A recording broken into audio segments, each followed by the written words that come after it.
اور ان سے گاؤں والوں کا قصہ بیان کرو جب ان کے پاس پیغمبر آئے، یعنی جب ہم نے ان کی طرف 2 پیغمبر بھیجے تو انہوں نے ان کو جھٹلایا، پھر ہم نے تیسرے سے تقویت دی تو انہوں نے کہا کہ ہم تمہاری طرف پیغمبر ہو کر آئے ہیں۔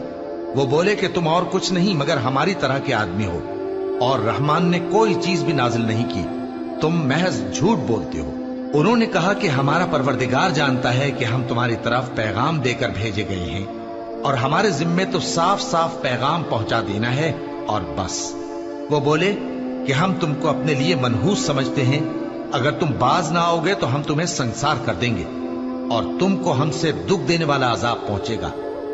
انہوں نے کہا کہ تمہاری نحوست تمہارے ساتھ ہے، کیا اس لیے کہ تم کو نصیحت کی گئی؟ نہیں، بلکہ تم ایسے لوگ ہو جو حد سے تجاوز کر گئے ہو۔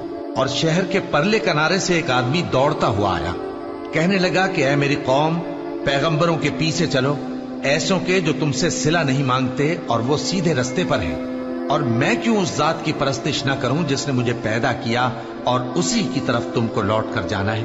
کیا میں اس کو چھوڑ کر اوروں کو معبود بناؤں کہ اگر رحمان مجھے نقصان پہنچانا چاہے تو ان کی سفارش مجھے کچھ بھی فائدہ نہ دے سکے اور نہ وہ مجھے چھڑا ہی سکیں؟ تب تو میں کھلی گمراہی میں پڑ گیا۔ میں تو تمہارے پروردگار پر ایمان لایا ہوں، سو میری بات سن رکھو۔ حکم ہوا کہ بہشت میں داخل ہو جا۔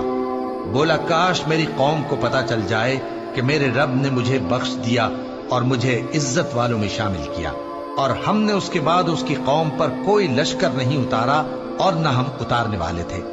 وہ تو صرف ایک چنگھاڑ تھی، سو وہ اس سے ناگہاں بجھ کر رہ گئے۔